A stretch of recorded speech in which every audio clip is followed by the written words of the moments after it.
Hello दोस्तों, राजस्थान जी के ज्ञान में आपका स्वागत है। आज हम चर्चा करेंगे राजस्थान प्रश्नों महत्वपूर्ण प्रश्नोत्तरी नंबर 8 है। लेकिन ये वास्तव में जो प्रश्नोत्तरी नंबर 7 थी उसका पार्ट नंबर 2 है, क्योंकि उसमें हमने 1 से 45 प्रश्न तक उसमें पढ़े थे और अभी आगे 46 से हम इसमें चर्चा करेंगे। तो ये प्रश्नोत्तरी नंबर पार्ट 2 है, तो इस पे हम चर्चा करते हैं। जैसे देखो, उदयपुर के आसपास की तस्तरी नुमा आकृति की पहाड़ियों को स्थानीय भाषा में क्या कहते हैं? तो गिरवा कहते हैं। जो उदयपुर शहर है, उदयपुर शहर के जो बाहर बाहर आप जो तस्तरी नुमा आकृति की जो पहाड़ियाँ होती है उनको स्थानीय भाषा में गिरवा कहते हैं। प्रश्न नंबर 47 पे चलते हैं। स्वतंत्रता पश्चात 7 अप्रैल 1949 को राज्य की प्रथम लोकप्रिय सरकार किसके नेतृत्व में गठित हुई थी? स्वतंत्रता के पश्चात 7 अप्रैल 1949 को राज्य की प्रथम लोकप्रिय सरकार किसके नेतृत्व में गठित हुई थी? तो इसका आंसर है हीरालाल शास्त्री। तो प्रथम लोकप्रिय जो सरकार है वो हीरालाल शास्त्री के नेतृत्व में गठित हुई थी। प्रश्न नंबर 48 पढ़ते हैं।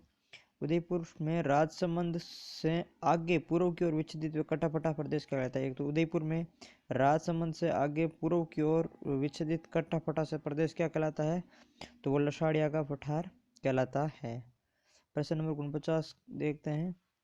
राजस्थान गठन के बाद एक समय ऐसा आया जब यहाँ की लोकप्रिय सरकार अर्थात हीरालाल शास्त्री मंत्रिमंडल के त्यागपत्र देने के बाद एक आईसीएस अधिकारी को सरकार का मुखिया बनाया गया। मतलब राजस्थान में एक आईसीएस अधिकारी सरकार का मुखिया बनाया था। सबसे पहले लोकप्रिय सरकार का गठन किया था हीरालाल शास्त्री ने।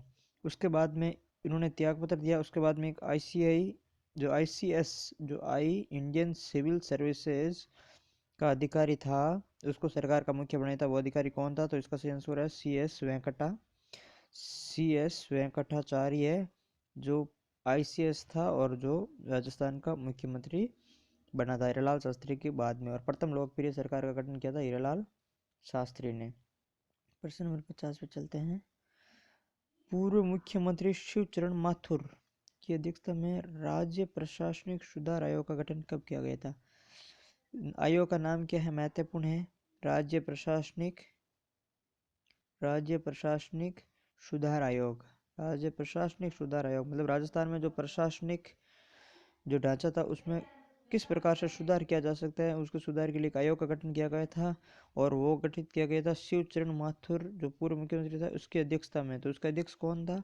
शिवचरण माथुर था। और ये कब गठन किया गया था?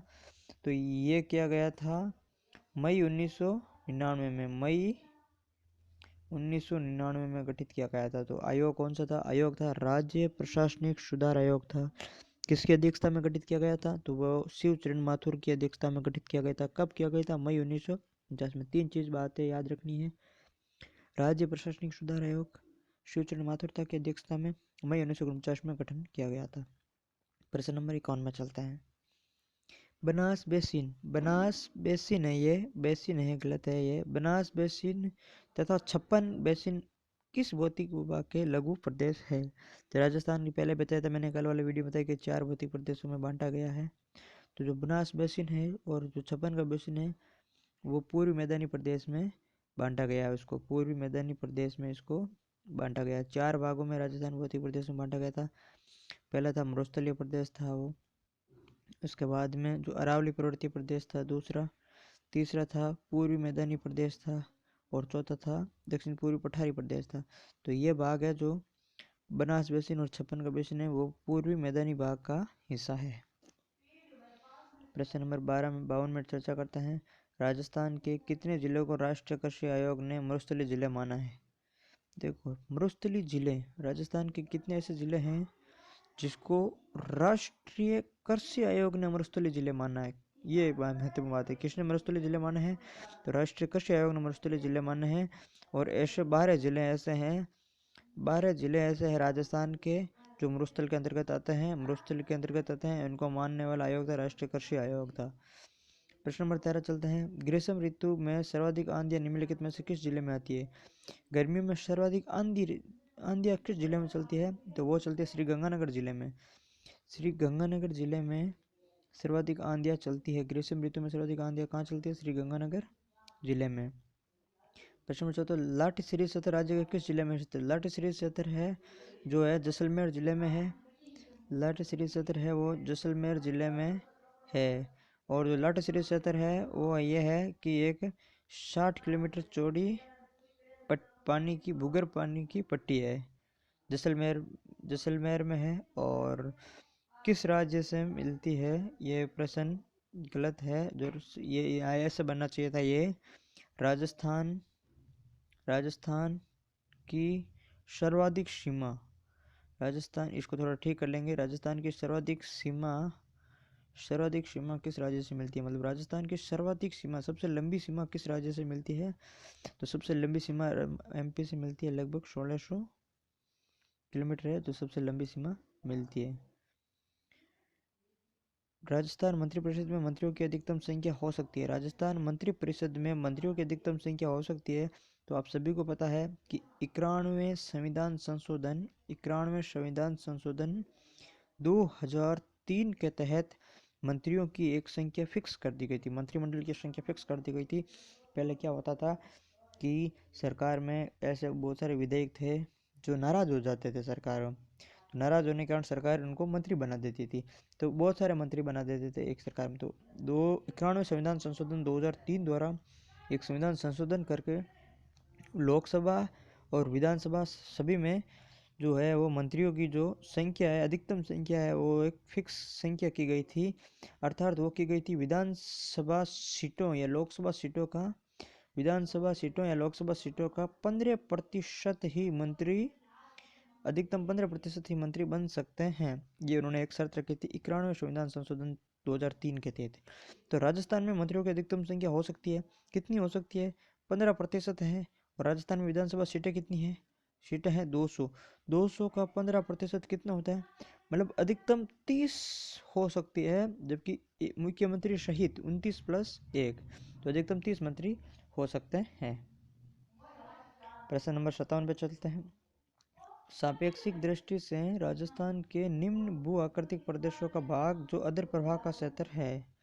सापेक्षिक दृष्टि से राजस्थान के निम्न भू आकृतिक प्रदेशों का भाग जो अधर प्रवाह क्षेत्र है वो भाग है दक्षिण पश्चिमी क्षेत्र है। जो दक्षिण पश्चिमी क्षेत्र है वो अधर प्रवाह क्षेत्र है।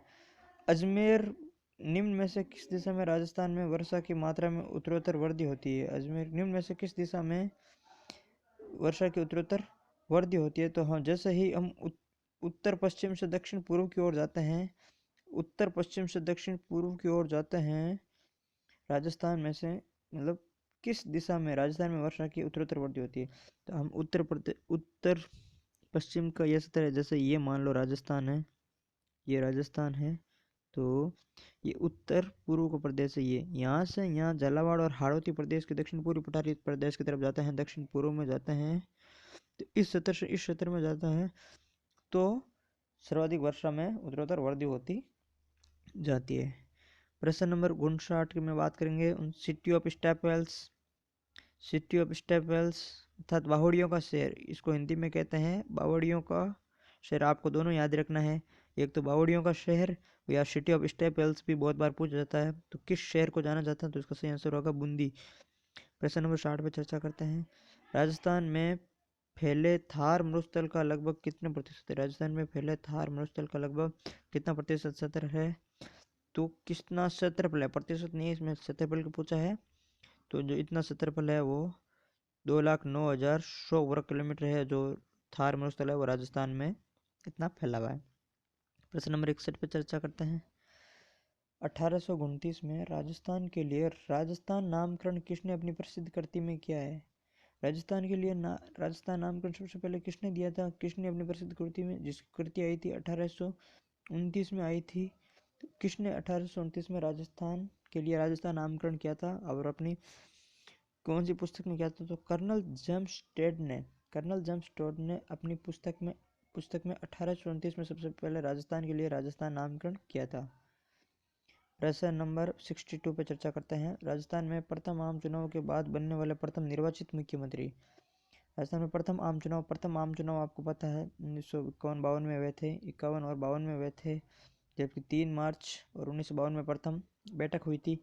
तो उसमें प्रथम आम चुनाव के बाद प्रथम निर्वाचित अर्थात राजस्थान का प्रथम निर्वाचित मुख्यमंत्री कौन थे? तो उसका सही आंसर है टीकाराम पालीवाल। प्रथम मुख्यमंत्री हीरालाल शास्त्री थे, जबकि प्रथम निर्वाचित मुख्यमंत्री टीकाराम पाली थे, और प्रथम आईसीएस मुख्यमंत्री सीएस वेंकटाचारी थे।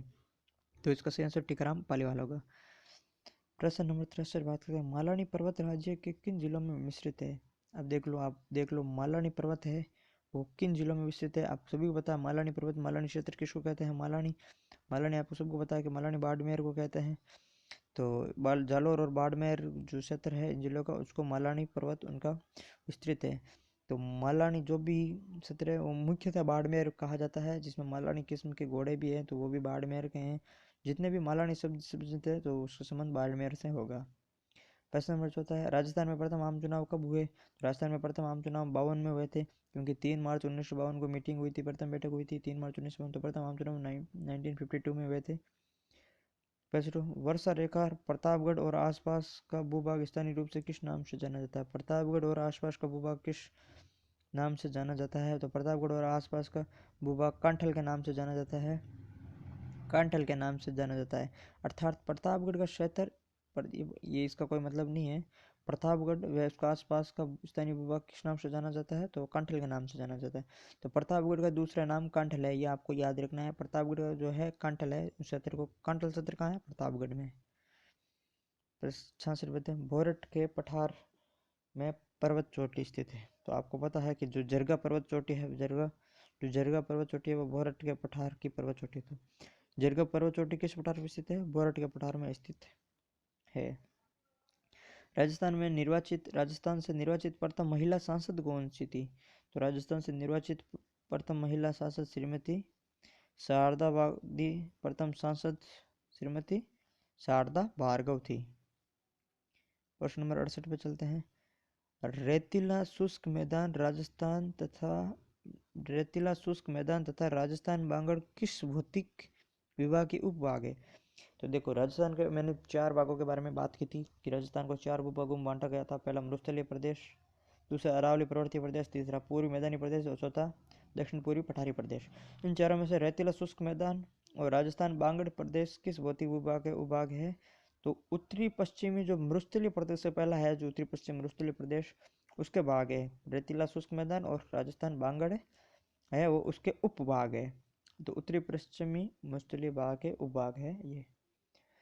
प्रश्न नंबर 69 बात करते हैं, राजस्थान के बीकानेर को क्षेत्र को कहा जाता है। बीकानेर क्षेत्र क्या कहलाता है?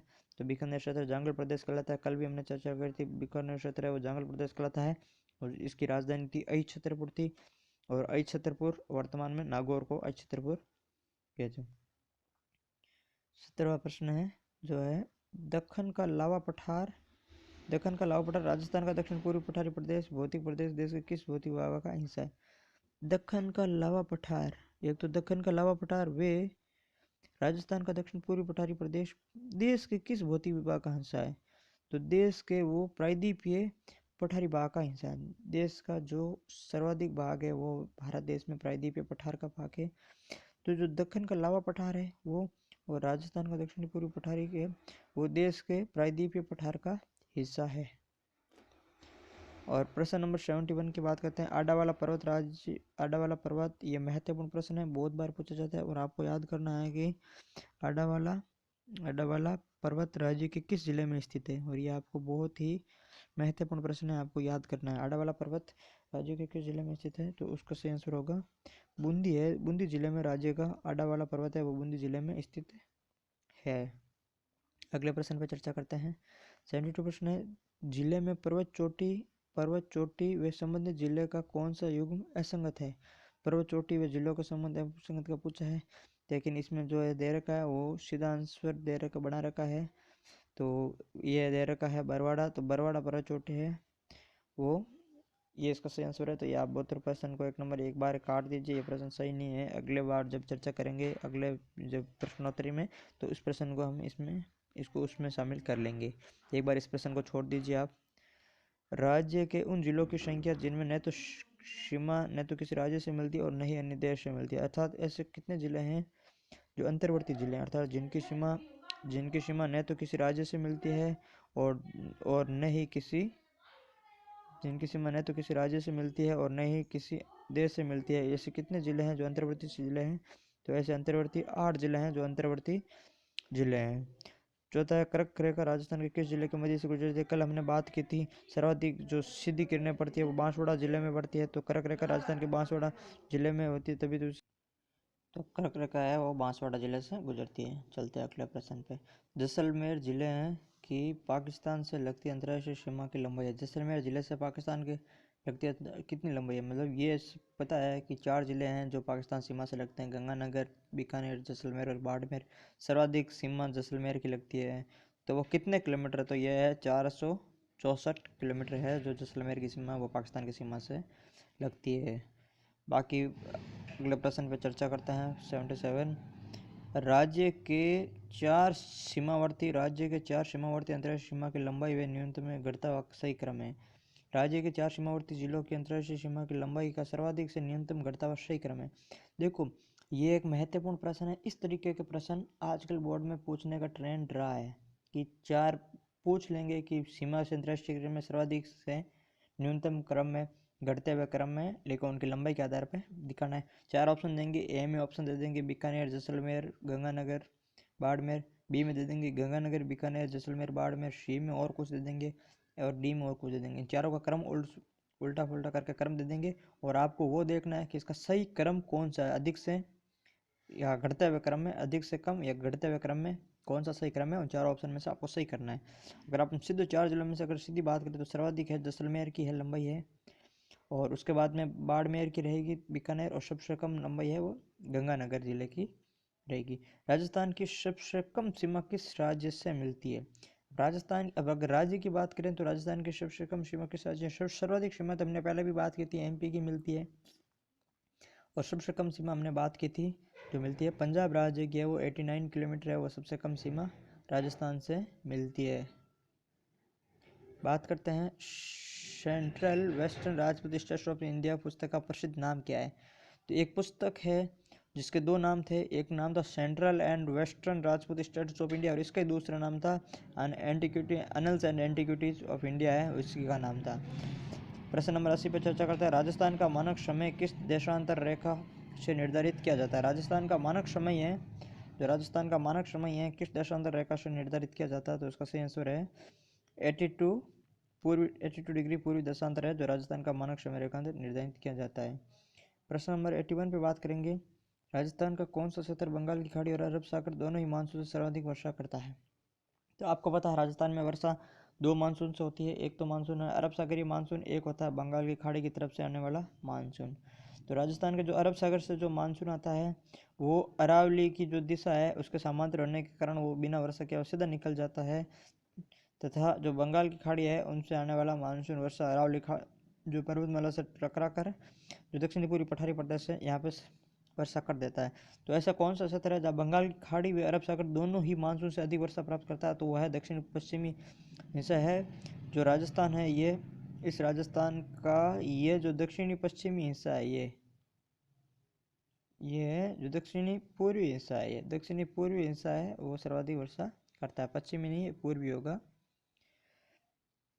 कौन सी समवर्षा रेखा राजस्थान को जलवायु की दृष्टि से 2 भागों में बांटती है? कौन सी समवर्षा रेखा है, कौन सी समवर्षा रेखा है जो राजस्थान को जलवायु की दृष्टि से 2 भागों में बांटती है?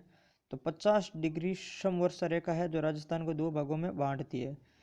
देखो, एक तो अरावली प्रदेश है जो राजस्थान को 2 भागों में बांटता है लगभग, और एक है 50 डिग्री समवर्षा रेखा है जो राजस्थान को 2 भागों में बांटता है। लाटश्री क्षेत्र की अभी हमने बात की थी कि एक भूगर्भीय जल पट्टी है और जो जैसलमेर में स्थित है। लाटश्री क्षेत्र है जो जैसलमेर में स्थित है और एक भूगर्भीय जल पट्टी है, ये आपको याद रखना है। प्रश्न नंबर 84, जॉर्ज थॉमस द्वारा सन 1800 में राजस्थान के लिए क्या नाम दिया था? जॉर्ज थॉमस ने सन 1800 ईस्वी में राजस्थान को क्या नाम दिया था? तो जॉर्ज थॉमस ने राजस्थान को राजपूताना कहा था। तो राजपूताना किसने कहा था 1800 ईस्वी में? तो वो था कहा था जॉर्ज थॉमस ने राजस्थान को राजपूताना कहा था 1800 ईस्वी में। राजस्थान के प्रथम राज्यपाल कौन थे? राजस्थान के प्रथम राज्यपाल थे सरदार गुरुमुख निहाल सिंह। प्रथम मुख्यमंत्री हीरालाल शास्त्री और प्रथम राज्यपाल सरदार गुरुमुख निहाल सिंह थे जो 1956 में बनाए गए थे। उससे पहले राज प्रमुख हुआ करता था। अक्षांश स्थिति के अनुसार राजस्थान के कौन से जिले उष्ण कटिबंधीय क्षेत्रों में हैं? अक्षांशीय स्थिति के आधार पर राजस्थान के कौन से जिले उष्ण कटिबंधीय क्षेत्रों में हैं? तो राजस्थान का एकमात्र जो बांसवाड़ा जिला है वो उष्ण कटिबंधीय क्षेत्र में है। बाकी सारे जिले शीतोष्ण शीतोष्ण या उपोष्ण, या तो उपोष्ण कह सकते हैं या उसको शीतोष्ण कह सकते हैं। तो राजस्थान का एकमात्र जो बांसवाड़ा जिला है, जो कुछ भाग में सबसे डूंगरपुर का हो सकता है, लेकिन बांसवाड़ा जिला है जो उष्ण कटिबंधीय क्षेत्र में होता है, क्योंकि जो कर्क रेखा है वो बांसवाड़ा के मध्य से गुजरती है। तो जो बाकी का जो भाग है वो होता है उष्ण कटिबंधीय क्षेत्र में, और ये भाग होता है उपोष्ण कटिबंधीय में। तो बांसवाड़ा के दो हिस्से हो जाता है। नीचे वाला भाग है जो कर्क रेखा के नीचे वाला भाग है वो उष्ण कटिबंधीय क्षेत्रों से गुजरता है, और जो कर्क रेखा का ऊपर वाला भाग है वो उपोष्ण कटिबंधीय क्षेत्र में गुजरता है। जो भूम जो भूमध्य रेखा होती है 0 डिग्री पे 23 डिग्री उत्तरी अक्षांश होती है कर्क रेखा, और 23 डिग्री दक्षिण अक्षांश होती है मकर रेखा। कर्क रेखा और मकर रेखा के बीच का जो भाग होता है, क्षेत्र होता है, उसको उष्ण कटिबंधीय क्षेत्र कहते हैं। 23.5 डिग्री कर्क रेखा होती है उसके ऊपर, और 66.5 डिग्री आर्कटिक वृत्त होता है। इन दोनों के बीच को भाग को दोनों तरफ, जो दोनों को भाग को उत्तरी गोलार्ध और दक्षिणी गोलार्ध दोनों तरफ भाग को, इसको जो है शीतोष्ण भाग कहते हैं, क्योंकि उष्ण भाग होता है जो 23 डिग्री के नीचे होता है, और 66 डिग्री से ऊपर होता है शीत ध्रुव या शीत भाग होता है। दोनों गोलार्धों में शीत ध्रुव होता है वो, तो इन दोनों के बीच का भाग बनता है शीतोष्ण भाग बनता है। तो इसमें उष्ण कटिबंधीय जो हिस्सा है वो 23.5 डिग्री से नीचे है। बाकी राजस्थान का पूरा राजस्थान है, संपूर्ण राजस्थान है, उसका जलवायु है वो उपोष्ण कटिबंधीय जलवायु कहलाते हैं। संपूर्ण राजस्थान की जो जलवायु है वो उपोष्ण कटिबंधीय जलवायु कहलाती है, या शीतोष्ण कटिबंधीय भी जलवायु कह सकते हैं। लेकिन एकमात्र जो बांसवाड़ा जिला है वो उष्ण कटिबंधीय क्षेत्रों में गिना जाता है। तो बात करते हैं 87वें प्रश्न पे। अपनी प्रसिद्ध पुस्तक annuls and antiquity of Rajasthan में कर्नल जेम्स टोड ने, तो अभी हमने पढ़ा था इस जो annuls and antiquities of Rajasthan है जो कर्नल जेम्स टोड ने लिखी थी, इसकी जो दूसरा नाम है वो क्या नाम था? Central and western states of India. वो हमने पढ़ा था, वो दूसरा नाम था central and western states of India. वो इसी पुस्तक का दूसरा नाम है annuls and activities of Rajasthan. ये पुस्तक लिखी किसने? कर्नल जेम्स टोड ने लिखी थी। इस प्रदेश के लिए उन्होंने क्या नाम प्रस्तुत किया था? तो कर्नल जेम्स टोड ने इसको राजस्थान नाम दिया था इस पुस्तक में। राजस्थान को आवंटित राज्यसभा की सीटें कितनी है? अभी हमने पढ़ा था, पिछले वीडियो में हमने पढ़ा था कि राजस्थान में सारी सीटें पड़ी थी कि विधानसभा सीटें कितनी है 200, लोकसभा सीटें कितनी है 25, राज्यसभा सीटें कितनी है 10। तो इसमें राज्यसभा सीटें कितनी है 10। राजस्थान में वसुन रेड क्लिफ राज्य में विस्तार है। राजस्थान की रेड क्लिफ राज्य में, राजस्थान का जो रेड क्लिफ रेखा है, राजस्थान रेड क्लिफ रेखा जो पाकिस्तान सीमा रेखा से लगती है उसको रेड क्लिफ रेखा कहते हैं। तो राजस्थान में उसका विस्तार कहाँ से है? तो हिंदूमल, कोट, गंगानगर से बकासर, बाड़मेर तक है। तो जो रेड क्लिफ रेखा है, या ऐसा हम कह सकते हैं कि पाकिस्तान सीमा का जो शुरुआती बिंदु है गंगानगर जिले में, वो है हिंदूमल कोट। गंगानगर से शुरू लेके राजस्थान के जो उसके बाद में बीकानेर, जैसलमेर, बाड़मेर होते हुए अंतिम जो पॉइंट है वो बाड़मेर के बकासर पॉइंट तक है। वो पाकिस्तान का अंतिम सीमा बिंदु है बकासर, और स्टार्टिंग है हिंदूमल कोट। और इसी तरह यही कह सकते हैं कि यही रेड क्लिफ रेखा का होगा, हिंदूमल कोट से बकासर तक रेड क्लिफ रेखा है। 90वां प्रश्न है, राजस्थान की सीमाओं का विस्तार उत्तर से दक्षिण तक है। तो राजस्थान की सीमाओं का विस्तार उत्तर से दक्षिण तक है। इसका यह पूछा है कि उत्तर में जो गांव है, दक्षिण में जो गांव है, उन गांवों का नाम बताना है। तो राजस्थान की सीमाओं का विस्तार है, तो हम अगर जैसे ऐसे मान लो अगर राजस्थान है तो इसका विस्तार कैसे होगा? उत्तर में जो गंगानगर जिला है, दक्षिण में बांसवाड़ा जिला है, इनके गाँवों का नाम। इधर जैसलमेर जिला है और इधर धौलपुर जिला है, 4 जिला हैं, तो इनके गाँवों का नाम, ये इनका विस्तार होता है। ये विस्तार हमने कल पढ़ा था कि जो गंगानगर, जो धौलपुर और जो जैसलमेर के बीच का जो पश्चिम से पूर्व की ओर विस्तार है वो हमने पढ़ा था 869 किलोमीटर हमने पढ़ा था कल भी। और जो उत्तर से दक्षिण है, जिसमें जो गंगानगर से लेकर बांसवाड़ा तक इनका विस्तार है वो 826 किलोमीटर है। तो उत्तर दक्षिण का विस्तार 826 किलोमीटर है और ये 869 किलोमीटर है। अब हम बात करते हैं उनके गाँवों का। तो गंगानगर में जो गाँव है वो गांव होगा कोना गांव। गंगानगर में जो गांव है वो है उत्तर में कोना गांव और दक्षिण में बोरकुंडा गांव है। जो बोरकुंडा गांव है बांसवाड़ा में। इधर बात करें तो जो है सम तहसील है, उधर है बात है बोरखेड़ा तहसील है, जो सिलाना गांव है वो होता है। तो ये 869 आपको याद रखनी है, ये 826 है आपको याद रखनी है। अगर आप इस चैनल पर पहली बार आए हो तो प्लीज़ चैनल को सब्सक्राइब जरूर करिए और बेल आइकन को क्लिक करिए ताकि नए वीडियो अपलोड करते ही आपको उसका नोटिफिकेशन मिल जाए। आप वीडियो को लाइक कीजिए, शेयर कीजिए और सब्सक्राइब कीजिए, अपने दोस्तों को बताइए। और इसकी पीडीएफ चाहिए तो आपको टेलीग्राम पे मिल जाएगा। टेलीग्राम है राजस्थान जीके जोन, आप सर्च करिए राजस्थान /GK जोन आप सर्च करिए तो आपको उसमें लिंक मिल जाएगी, तो आपको वहाँ PDF मिल जाएगी। आप चैनल सब्सक्राइब कीजिए। मिलते हैं अगले वीडियो प्रश्नोत्तरी नंबर 9 में। इसमें जो कुछ भी गलती आ रही है उसके लिए मैं क्षमा चाहता हूँ। अगले वीडियो में इन गलतियों को सुधार के और बहुत ही अच्छे प्रश्नों के साथ में हम आएंगे। इसमें जो प्रश्न थे बहुत ही बेसिक लेवल के प्रश्न थे। अगले वीडियो में जब भी हम आएंगे ना तो उसको लेवल और थोड़ा बढ़ाएंगे। धन्यवाद दोस्तों।